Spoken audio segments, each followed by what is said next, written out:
Hi, I'm Marcus Miller. I'm a certified instructor for TapRooT System Improvements, and we are here today to talk about building systems of accountability. So let's go ahead and get started. The first step is creating a culture of accountability is enforcing the rules, right? Enforcing the rules that you have in place to make sure people are safe, they get the job done right, it protects them, it protects our business. So in order to create accountability, enforcement plays a huge part of that. So we need to enforce policy and procedures by exercising control and influencing behaviors. So the people who are responsible for the work do the work correctly. Now, common enforcement problems that you'll see is maybe the enforcement's just lax. Maybe supervisors are okay with people taking shortcuts or getting the job done quicker. They don't correct misbehaviors or non-compliant behaviors. It's just accepted. There's no positive incentives for people doing things the right way, or there's unintentional positive incentives for violating the policies. Maybe they have conflicting or negative incentives, and enforcement is seen inconsistent by the staff. Like you can imagine, if you see your coworkers trying to save time or energy, taking shortcuts, and it's not addressed, when you're in that situation and you decide what you have to do, doesn't it make sense to say, okay, well, if they're doing it that way, they're saving time, they're saving energy, I'll go ahead and do that too. And that really hurts accountability. So ask yourself, when you're thinking about the accountability with your organization, do our staff, do they follow policies 100% of the time? And then not following policy, does it put people at risk? And is there a way to drive behaviors of our team so they want to follow policy? So let's talk about this. Do you think rule breaking is common or uncommon? Well, of course it's common. Have you broken a rule today? I know I have. I mean, just driving to work. I know I went over the speed limit. How do I rationalize that? Well, the good news is if breaking policies or breaking rules are rational, people making rational decisions doing that, it means we can understand their behavior. There's people that break rules every day. There's drivers like me. There's pilots, nurses, police, executives, clergy, doctors, teachers. Everybody breaks rules now and then. And when they do rationalize it. Some rationalizations are, this rule is really not necessary. It's too burdensome to get my job done and follow this rule. Maybe this rule is just put together because people are inexperienced, but I'm not, so I can do it the way I need to. Maybe I tell myself, I'm just going to do it this one time, right? Just to get through the work today. Or they're just guidelines. We consider those rules guidelines. And if we see other people do it, of course, we're going to decide to go ahead and do it ourselves. Now, when people make rational decisions, then we can truly understand their behaviors by analyzing the incentives, the positive and negative consequences for their actions. Then we can analyze and introduce better incentives to encourage desired behaviors once we understand something we call the enforcement spectrum. So the way consequences are handed out, that really drives behavior. So if your consequences are late, uncertain, and negative, you're going to get non-compliance. Unfortunately, this is the standard discipline system, and this is what drives behaviors, and you can expect poor results. Now, if somebody breaks a rule and soon, certain, and negative consequences are given, well, we can expect reluctant compliance. Now, that's the quickest way to change behaviors is just to say, look, putting a system of accountability in place. If we catch you breaking a rule, when we catch you breaking a rule, we're going to address it with these consequences. So before you even make the decision to follow this rule or not, that you're going to be caught and it's going to be handled negatively. You're going to get punished. That's probably going to drive your behavior. Now, you're not going to think the best thing about your company, but it is going to drive your behavior the way it needs to go. Now, what's better is providing the soon certain positive incentives, finding people who are doing the right thing and rewarding them for it. So if people are getting caught doing the right thing and they get rewarded for it, most likely they're going to commit to the behaviors we want to see. Now, there's probably a balance there, but let's go over that again. That's extremely important when you're setting up systems of accountability. You can expect non-compliance if the consequences people get are late, uncertain, and negative. So they break a rule, we're not going to have any consequence, maybe because it's uncertain, or if there is a consequence, it's so far in the future, I don't have to really worry about it right now, and it's negative. That's going to drive my behavior. I'm going to find reasons not to follow this policy. Now, reluctant compliance, the soon, certain, negative consequences means that when I go to break that rule, I know I'm going to get caught and I'm going to be punished. Right? So staff will follow the policy because they have to, not because they want to. This causes fast change, but it really doesn't commit them to the culture or get them committed to the behaviors you want to see. Now, again, what's better is you give them soon, certain, and positive consequences. Staff will want to follow your policy and look for reasons to comply. Staff will communicate when following policy when it can't be followed because they want to do the right thing. And it's most effective, but it does require some certain creativity to keep it going. So if somebody is rewarded for behaviors, you don't want them to come and expect that positive reward every single time they do it right.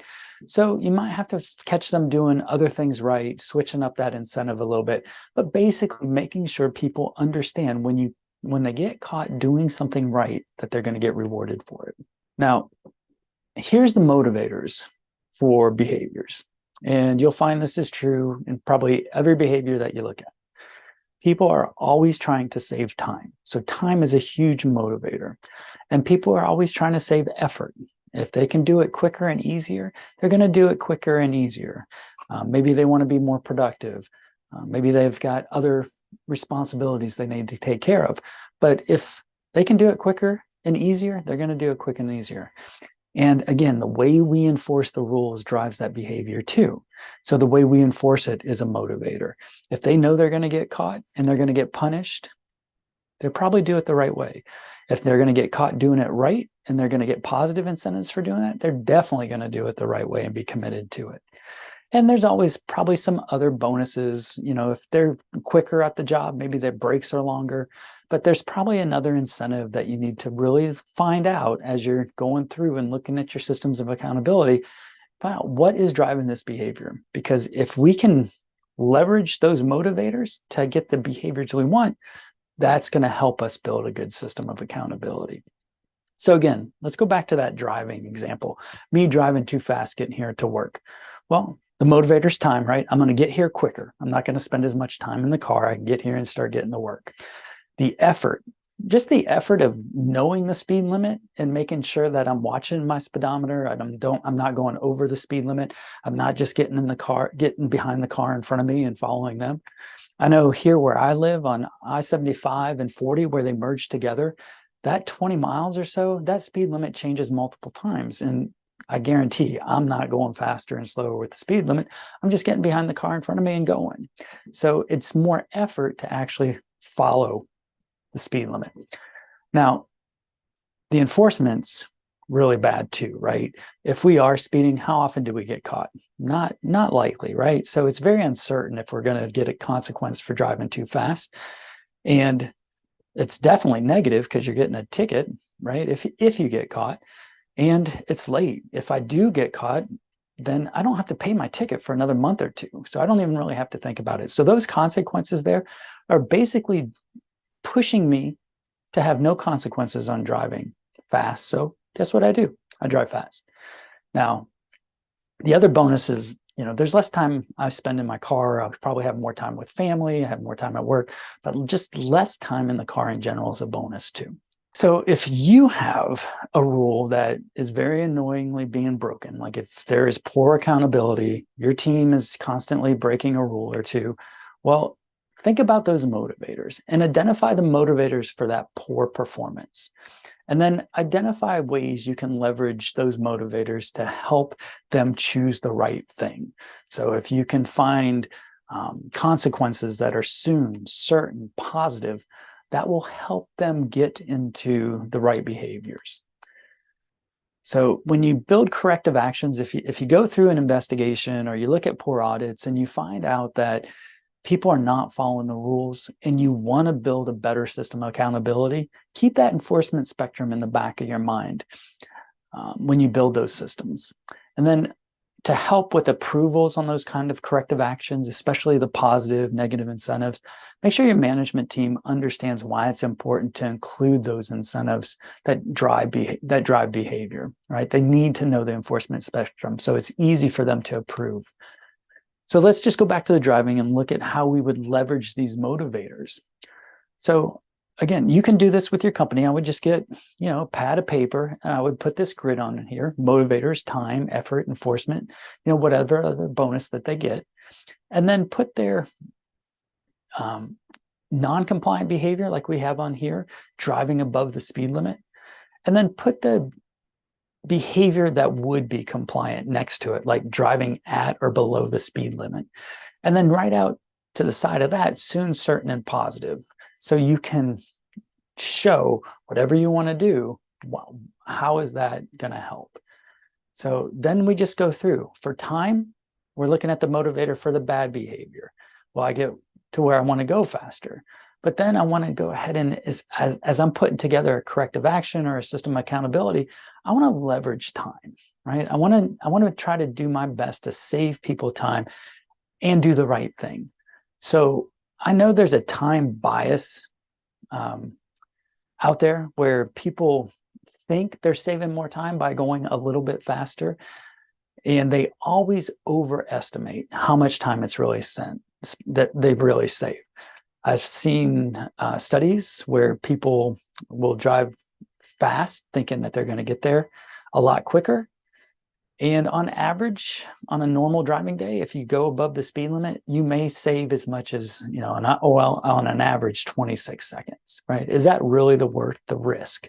So maybe some education in driver's ed, or maybe when you have to go and get your license reissued, maybe there's some mandatory education about time bias and helping people understand that they're not saving as much time as they think they are. Now, as far as the effort, there's apps out there like Waze. I know I use Waze. It tells you wherever you're driving, it tells you the speed limit. It turns red if you're going over the speed limit. So there is some apps out there that make it easier for you to know and follow the speed limit. I'm sure there's companies out there, transportation companies, that have governors maybe on the trucks to make sure that they don't go too fast. And that doesn't take a lot of effort by the drivers to follow policy if they just can't get over, and break the policy. And enforcement, right? If we do get caught speeding, it's likely, sometimes we don't even get a ticket, right? Maybe if you could turn on the waterworks, you don't even get a ticket. So right now, the enforcement is late, uncertain, and negative.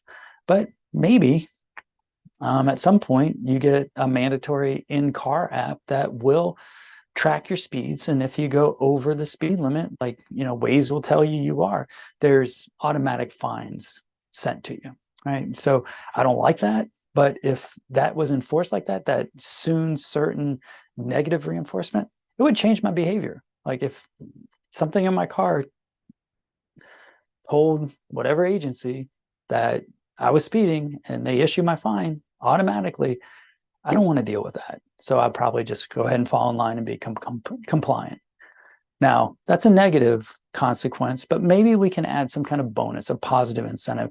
I know I've seen commercials for insurance apps, right? They can monitor your driving habits, and maybe I get a discount on my insurance. Or maybe if you have a good driving record according to that in-car app, maybe you get a tax break or whatever it is, but there's something positive. So it's not such a bad taste in my mouth that I'm only getting handed negative consequences when I break the rules. Now, for you and your company, your homework would be, if I was your teacher, I would assign you to write down, find that rule that people are constantly breaking, that they're not holding themselves accountable to, and do that exercise, right? Do the exercise where you list their non-compliant behavior and how time, effort, enforcement is motivating to break the rules. And then put the desired behavior you want And think about, how do I leverage time? How do I save them time and them still get this done right? How do I save them effort? How do I write that into that corrective action to build that system of accountability? How do we enforce it as a company? Can we know? Are we monitoring? So as soon as somebody breaks those rules, it can be addressed soon and certain. And people should know negative consequences for breaking it, positive consequences for getting it right. So when they're in that heat of the moment and they're making their decisions, they know beyond a shadow of a doubt that they'll be rewarded for doing it right and punished for doing it wrong.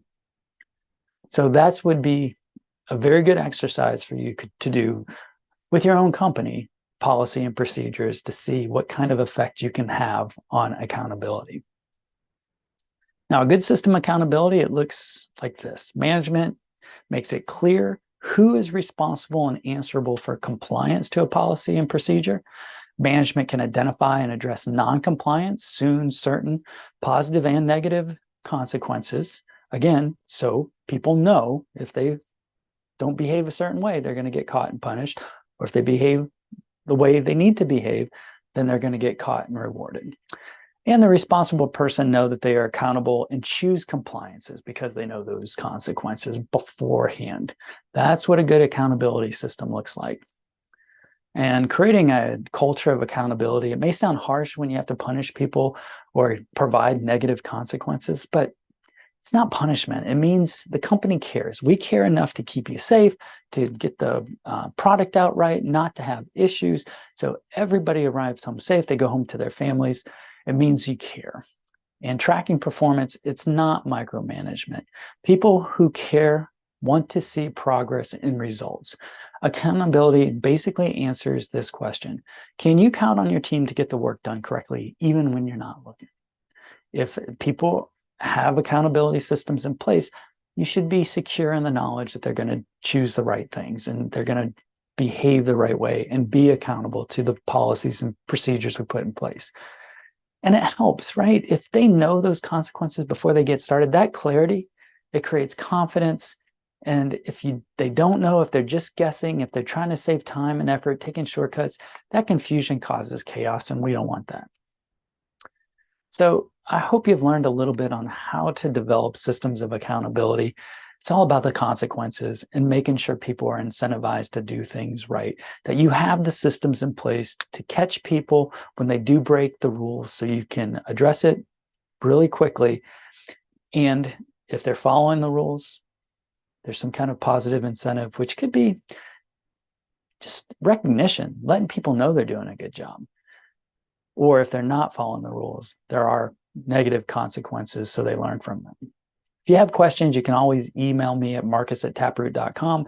I'll be happy to share any other information with you about TapRooT. The TapRooT system does help you build systems accountability as you do your incident investigation, your root cause analysis, and as you build your corrective actions. Thanks for your time. I appreciate it. Goodbye.